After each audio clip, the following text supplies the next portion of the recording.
7 डिसेंबरला doctor सीतानगरे sir अनंतात विलीन झाले. एक आत्मा परमात्म्यात विलीन झाला. खरं म्हणजे अनिल गेला, 2 वकील गेले, उत्तम अण्णा, नारायण सावकार, नाना आणि सीतानगरे. असं वाटतं की सुप्रभातला काही ग्रहण लागलं काय. एवढी माणसं पाहता पाहता डोळ्यासमोरून गेली.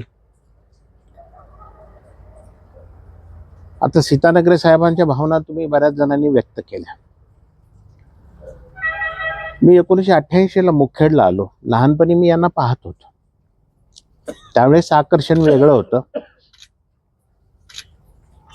सीतानगरे स्वामी इंगोले यांच्याशी माझी जवळीक आली ते डॉक्टर जी कौटिकवार, जीवनचे वडील.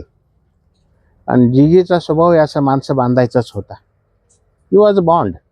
जीवन फार लहान होतं त्यावेळेस, त्याच्या त्या खालच्या खोलीत खूप वेळेस गेल्याचं मला आठवतं.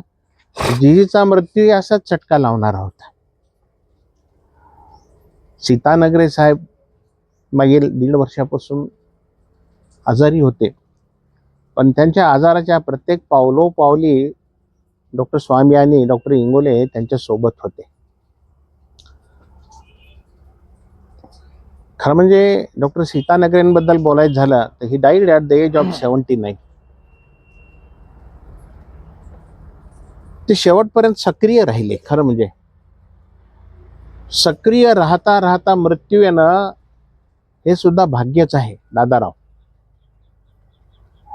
बरेच लोक पलंगावर आजारात खिळून राहतात. त्यापेक्षा आता होते आणि आता नव्हते मनाला चुटका तर लागतो, हुरहुर लागतेच. काल मी त्यांच्यावर सविस्तर असा लेख लिहिला आणि तो शिवानंदनी त्याला वाईड स्प्रेड केला आणि मला वाटतं तो हजारो लोकांनी देशात परदेशात तो वाचला सुद्धा.